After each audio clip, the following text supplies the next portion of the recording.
Have you ever wondered why we accept laws, pay taxes, or grant authority to a government, even when it means sacrificing some personal freedom?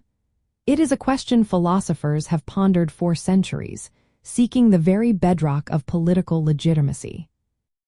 At its heart, social contract theory is a foundational concept in political philosophy that posits that individuals implicitly or explicitly consent to surrender some of their freedoms and submit to the authority of the state in exchange for protection of their remaining rights and the maintenance of social order.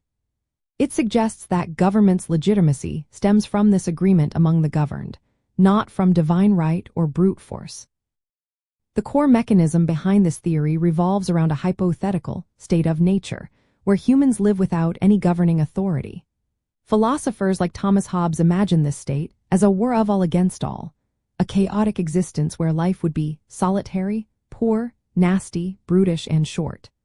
To escape such a perilous condition, individuals rationally agree to form a society and establish rules, creating what is known as a social contract.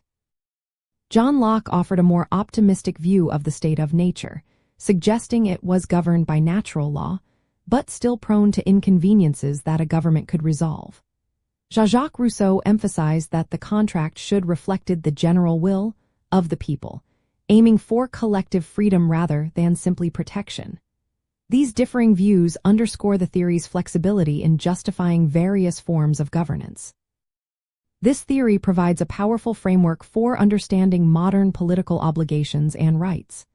It explains why citizens are generally expected to obey laws and participate in the political process, as these are seen as terms of the implicit agreement. Conversely, it also outlines the state's responsibilities to its citizens, such as protecting their lives, liberties, and property, and ensuring justice. When the state fails in these duties, the contract may be considered broken, potentially justifying resistance or revolution, depending on the specific interpretation of the contract. A fascinating aspect of social contract theory is the concept of tacit consent. This suggests that by simply living within a society, benefiting from its protections, and participating in its institutions, individuals are implicitly agreeing to the social contract, even if they never explicitly sign an agreement. This subtle form of consent helps bridge the gap between a hypothetical original agreement and the ongoing reality of political life.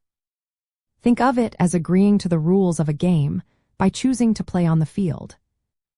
Understanding social contract theory offers crucial insights into the ethical underpinnings of political authority and the reciprocal duties between citizens and their government.